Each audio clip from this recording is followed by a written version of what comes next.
bahwa memang tidak ada larangan di negara hukum Indonesia itu keluarga pejabat itu untuk berbisnis atau punya usaha. Apalagi misalnya sejak awal mereka itu memang keluarga yang berbisnis kan itu. Nah, apakah itu sampai tingkat borju atau tidak ya kita lihatlah itu.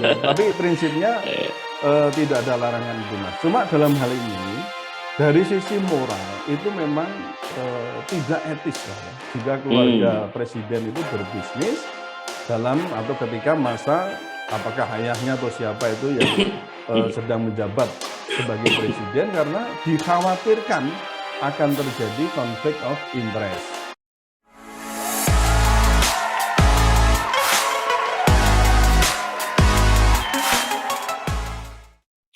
Assalamualaikum warahmatullahi wabarakatuh, Puan dan Tuan. Balik lagi di segmen Tanya Profesor ya, di channel yang radikal, channelnya Prof. Suteki.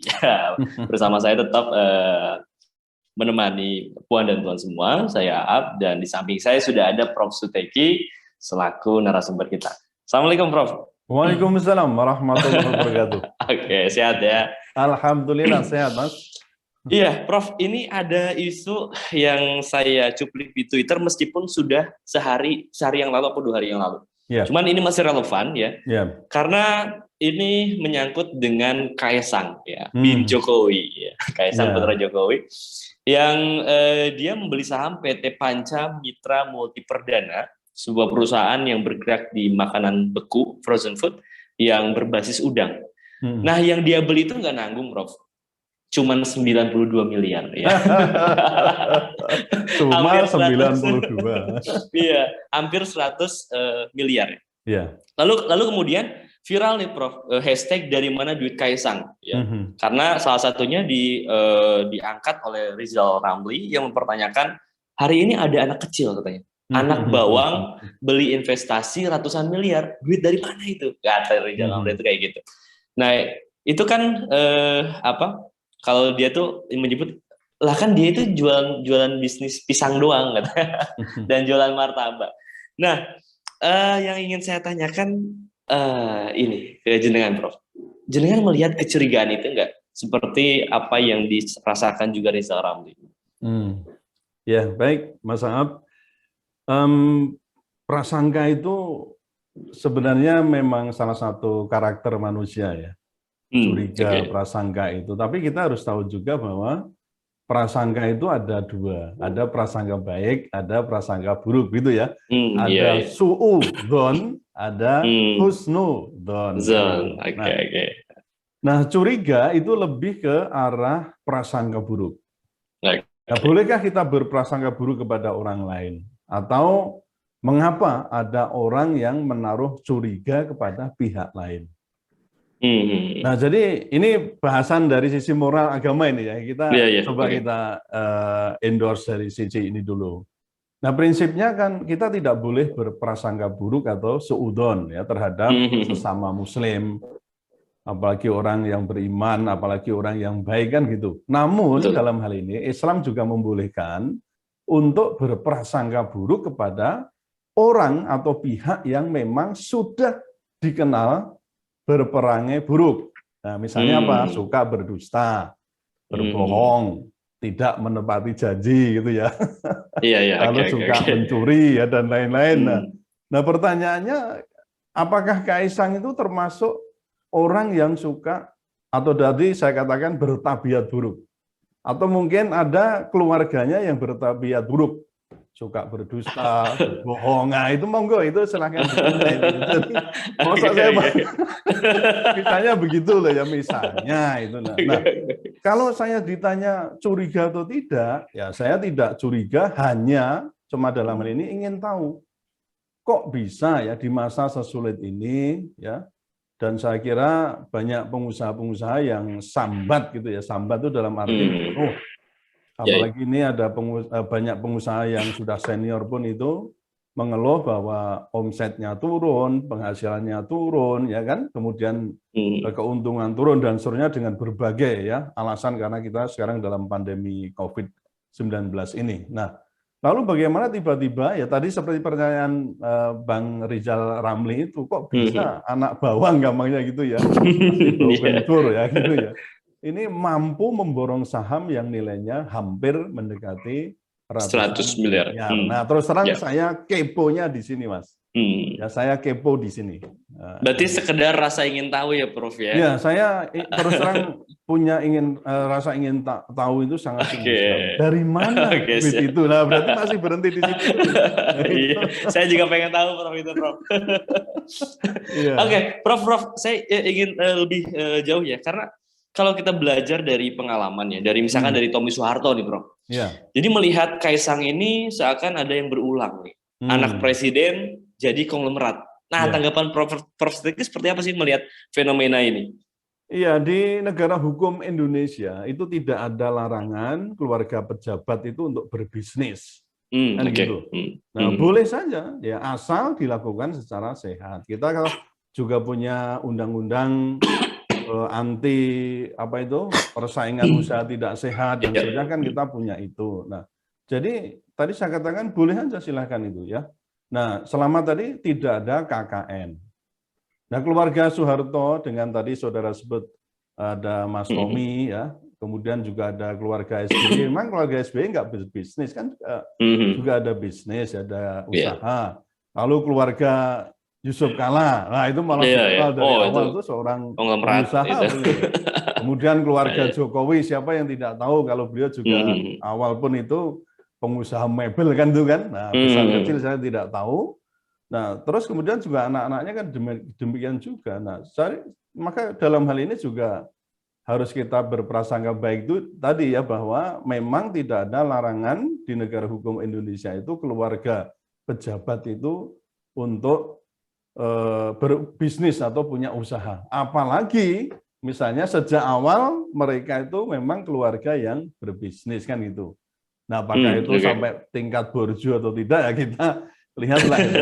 Tapi prinsipnya tidak ada larangan itu, Mas. Cuma dalam hal ini dari sisi moral itu memang tidak etis lah ya. Jika keluarga presiden itu berbisnis dalam atau ketika masa apakah ayahnya atau siapa itu yang sedang menjabat sebagai presiden, karena dikhawatirkan akan terjadi konflik of interest atau mungkin juga akan ada privilege tertentu dalam pengurusan izin, kemudahan untuk ini, memperoleh rabat atau potongan-potongan dan seterusnya. Yang itu nanti bisa dikaitkan dengan persoalan gratifikasi, misalnya begitu. Nah, apakah mungkin juga ada semacam perdagangan pengaruh?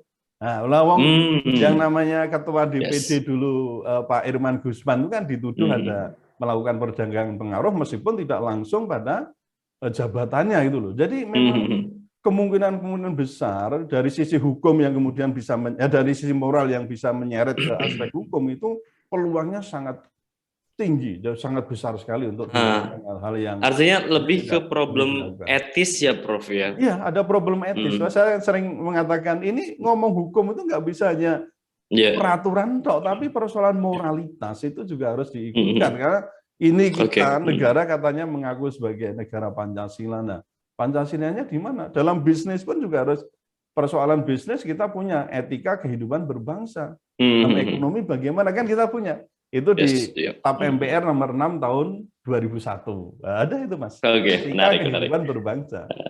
Gitu. Iya, Prof, saya mau lanjut ya. Jadi menangkap apa yang disinggung oleh Direktur P3S ya, Political and Public Policy Study. Ini Pak Jerry Masi ya. Beliau itu mengatakan bahwa ada indikasi ya, semacam persekongkolan bisnis, Prof. Antara korporasi dengan keluarga presiden. Dan 100 miliar itu katanya ya merupakan bagian dari cara pengusaha dalam menutupi pelanggaran-pelanggaran yang dilakukannya melalui anak presiden. Artinya jadikan tameng ya. Nah, apakah Prof Teki pernah berpikir ke sana juga itu? Karena kan kalau sekarang musim, Prof, sosok itu banyak orang yang investasi, tapi investasinya itu atas nama satu orang. Padahal di duit itu adalah duit banyak orang. Nah, apakah Prof Teki melihat ke sana juga, Prof? Dalam kasus Kaisang ini. Kalau saya berpikir begini ya, kita harus buktikan dulu asal-usul dana 92 miliar itu. Lalu, adakah hak kita untuk mengusut? Itu tidak ada. Gitu loh. Yang punya hak untuk mengusut itu hanya aparat penegak hukum ketika mendapati suatu laporan masyarakat atau menemukan sendiri adanya bukti penyimpangan perolehan dana, kan begitu. Nah, kalau tidak, ya tuduhan kita ini nanti bisa dianggap sebagai tindak pidana pencemaran nama baik, kan itu kan, yang itu ada kemarin kita sudah singgung soal pasal 310 itu. Nah, itu juga diancam dengan KUHP juga, kalau itu lewat media online dan seterusnya bisa terancam dengan Undang-Undang ITE. Nah, jadi prinsip dalam hukum kita ini kan berani menuduh, harus berani atau membuktikan, bisa membuktikan, kan gitu, Mas. Nah, dalam hal ini bisa saja ada kemungkinan ada tindak pidana berupa misalnya gratifikasi.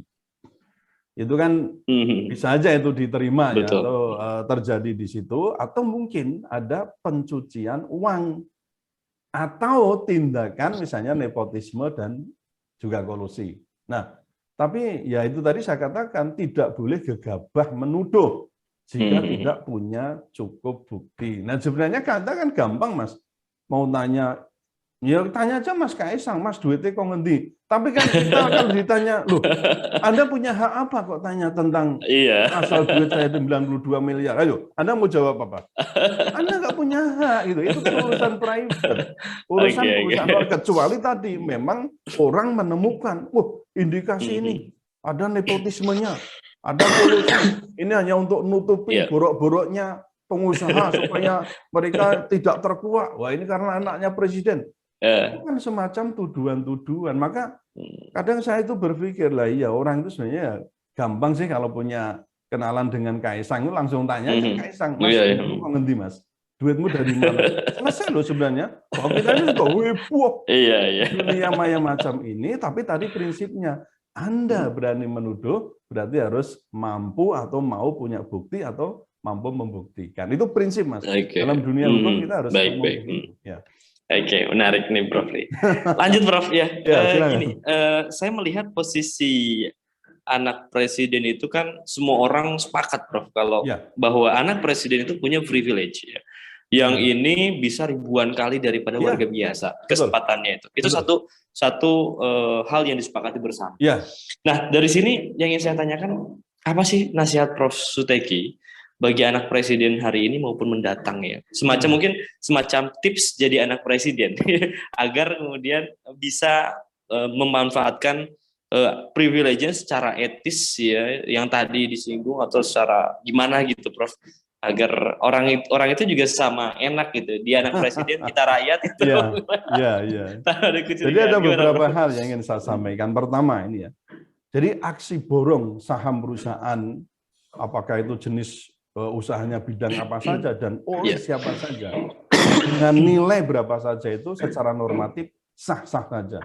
Apalagi proses pembeliannya itu sudah sesuai dengan ketentuan peraturan perundang-undangan dan tidak ada penyimpangan tadi, tidak disertai dengan persoalan gratifikasi, KKN dan seterusnya. Itu saya kira, dan apalagi ada unsur pencucian uang, wah itu jadi juga masalah. Selama tidak ada itu secara normatif, no problem.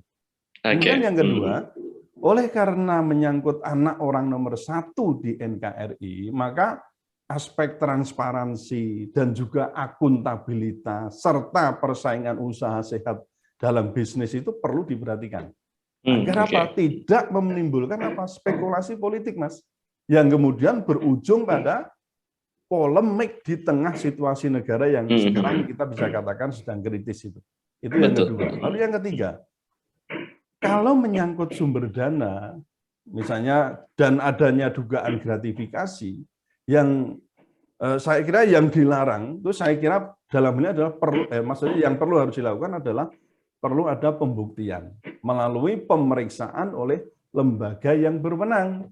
Nah, tapi tadi syaratnya ketika ada laporan atau temuan yang mencurigakan. Nah, ini kan yang berhak kalau dalam ini jelas. Kalau tidak lewat PPATK ya, dan juga KPK itu bisa. Nah, namun sebagai pengusaha saya kira tidak ada masalah ya, sumber dana itu dari bisnis yang mana, yang penting itu wajar tadi. Nah, riwayat aliran dana itu kan bisa ditelusuri, Mas. Tadi bisa oleh lembaga PPATK, ya. Kemudian ada KPK. Nah, lalu apakah seseorang itu pengusaha wajib untuk melaporkan kekayaannya? Nah, kemarin kan sempat timbul perdebatan juga ya di medsos itu, wah ini harus ada LHKPN itu ya, ada laporan harta kekayaan pejabat negara ke KPK. Kaisang harus membuat LHKPN itu.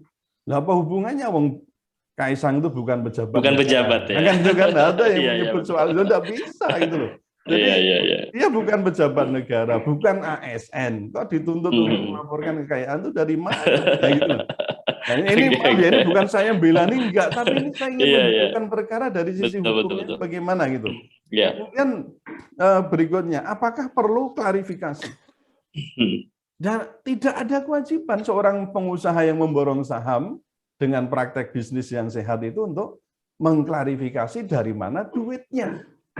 Kecuali tadi ada indikasi gratifikasi dan juga pencucian uang. Nah, jika ada laporan tadi, oke, itu boleh, itu harus melakukan atau memberikan klarifikasi. Apa presiden juga perlu melakukan klarifikasi? Ya enggak, urusannya presiden ikutkan dulu. Tapi memang apa ya, banyak kita ini menduga-duga yang ada mungkin benar, ada yang tidak. Tapi ketika itu tidak terbukti, lah apa ya kita mau memaksakan diri bahwa duitnya yang halal dari mana? Lalu yang kelima, ini ya persoalan ini saya katakan memang sifatnya itu near sense of crisis dari keluarga presiden yang menurut saya ini kurang. Ini hanya persoalan ya, jadi persoalan kurangnya sense of crisis. Mestinya dalam hal ini menahan diri dulu untuk tidak melakukan show of force gitulah ya, show of power ya di tengah krisis yang sekarang kita alami bersama-sama ini. Lalu yang terakhir, ada yang berpendapat bahwa lah memang keluarganya Pak Presiden itu kan dari dulu borju ya, borju itu artinya ya seorang yang punya kekayaan dan pengusaha lah, itu kelas elit tertentu yang memang berlatar belakang dari seorang pengusaha. Nah, jadi memang ada kemungkinan kita tidak tahu simpanannya berapa kan, juga kecuali Pak Presiden itu ya sudah melaporkan di LHKPN, mungkin sudah ketahuan. Nah, tapi untuk anaknya dan seterusnya apa kita tahu berapa jumlah duitnya? Apakah punya Gibran atau mungkin punya Kaisang atau punya yang lain, atau dari menantunya apa kita tahu? Nah, itu kita enggak semuanya bisa terbuka semua gitu ya. Jadi memang kecuali mungkin kita ini semua orang ya tidak terkecuali harus melaporkan kekayaannya baru masih tahu. Tapi yang sekarang punya kewajiban untuk melaporkan kekayaan itu kan baru pejabat negara atau ASN itu ada beberapa kriteria itu. Jadi siapa yang harus wajib untuk melaporkan kekayaan melalui LHKPN ini. Jadi saya kira memang kita menjadi netizen ini harus ya istilahnya adil, Prof. Netizen. Nah, gitu. Oke, Prof, ini menarik bagi saya dan juga mungkin bagi Puan dan Tuan semua bahwa memandang persoalan itu memang harus adil ya, Prof. Ya. Siapapun orangnya memang kita harus dudukkan secara adil. Namun khusus untuk anak presiden nih, Prof, karena anak presiden itu punya kemudahan. Juga betul. Ada satu rambu-rambu yang bagi saya cukup menarik ya, apa yang disinggung Prof Suteki tentang problem etis dan sense of crisis itu memang harus diperhatikan betul, Prof. Sehingga ya meskipun tidak salah ya, tapi jenengan itu anak presiden, beda sama kita. Tapi tetap gitu loh, betul ya. Tapi tetap bagi kita memandang Mas Kaisang itu ya sebagaimana ya Mas Kaisang ya, tidak ada tendensi apapun, dan juga ini untuk netizen agar dalam mendudukan persoalan lebih cermat, ya, tapi juga menangkap poin tadi ya, sense of crisis dan juga problem etis itu yang menarik untuk kita simpulkan. Oke, Puan dan Tuan, terima kasih sudah menonton dan juga Prof Teki sudah membahas persoalan ini secara jernih, dan bagi saya ini insight bagus ya untuk kita adil ya dalam melihat. Dan juga jangan lupa untuk Puan dan Tuan agar like, comment, share dan juga subscribe ya channel Prof Suteki ini agar kita mendapatkan banyak manfaat dari isu-isu viral yang kita bahas secara radikal. Ramah, terdidik dan berakal. Ya. Mungkin itu dulu untuk pertemuan pada sesi kali ini, dan terima kasih. Assalamualaikum warahmatullahi wabarakatuh. Waalaikumsalam warahmatullahi wabarakatuh.